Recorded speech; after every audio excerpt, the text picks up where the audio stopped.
You see a setup forming, and at first, it does not look bad. The level is there, the candles are moving, and the chart gives you just enough reason to stay interested. It is not a perfect trade, but it is not obviously terrible either. And that is what makes the moment difficult. If the setup was clearly bad, the decision would be easy. You would close the chart, walk away, and wait for something better. But this one is different. It is close enough to make you think, close enough to make you stay, close enough to make your hand move a little closer to the mouse. And inside the trader, the question begins quietly. Maybe this is enough. Maybe I am being too strict. Maybe this trade can still work. That is where many mistakes begin. Not when the trader sees a terrible setup, but when the trader sees an average setup and starts trying to turn it into a good one. Because this setup looks tradable, but the real question is not only what the chart is showing, the real question is what is making you want to take it.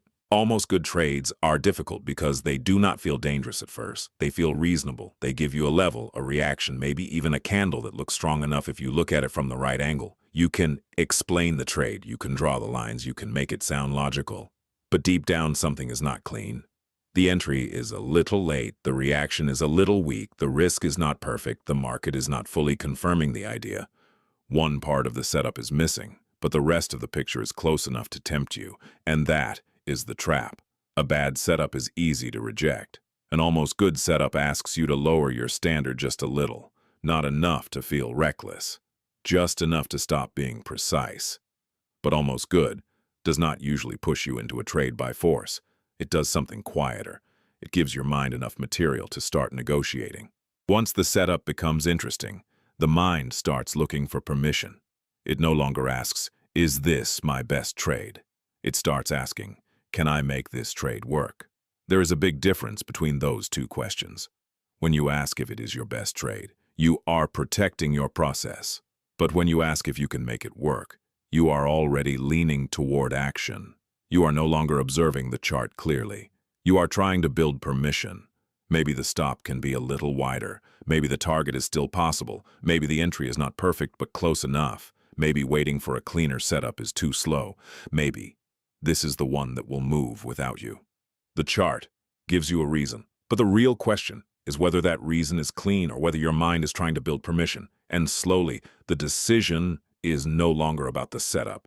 It becomes about the discomfort of not taking the trade. This is why skipping can feel harder than entering. Entering gives you action. Skipping leaves you alone with the feeling that maybe you just missed something, but once the mind starts building permission, the risk is no longer only the entry. The bigger risk is what this kind of trade does to your state. The risk of a weak trade is not only the money you might lose. Sometimes the bigger risk is what it does to your state of mind. One unnecessary trade can make you irritated. One forced entry can make you defensive. One small loss from a trade you knew was not clean can stay in your head longer than it should. And after that, the next decision becomes harder. Now you are not only reading the chart, you are also carrying the feeling of the last mistake.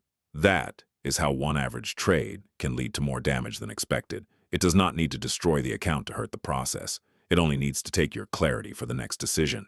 And when clarity is gone, even a good setup can be handled badly. So maybe skipping is not the absence of action. Maybe it is the action that protects the next decision.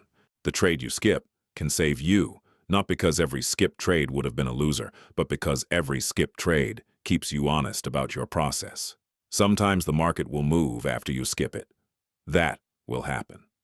A skip trade can still win without you. A weak setup can still produce profit, but that does not mean it belonged to your system. It only means the market moved. A patient trader does not measure discipline by one missed move. He measures it by the quality of the decisions he continues to make. Because the goal is not to catch every trade that could work. The goal is to take the trades that match your standard before the result is known. That is the hard part. Skipping does not give you instant proof. It does not give you profit. It does not give you excitement. It gives you something quieter, control. And control does not always feel rewarding in the moment. Sometimes control feels like watching the chart move without you. Sometimes it feels like closing the platform while part of your mind still wants to click. Sometimes it feels like doing nothing when action would feel easier. But that is where the patient trader is built. Not only in the trades he takes, but in the trades he refuses to force. Because sometimes the best trade is not the one you enter. Sometimes the best trade is the one you had enough discipline to skip. If you like this video, Please like, comment, or subscribe to The Patient Trader.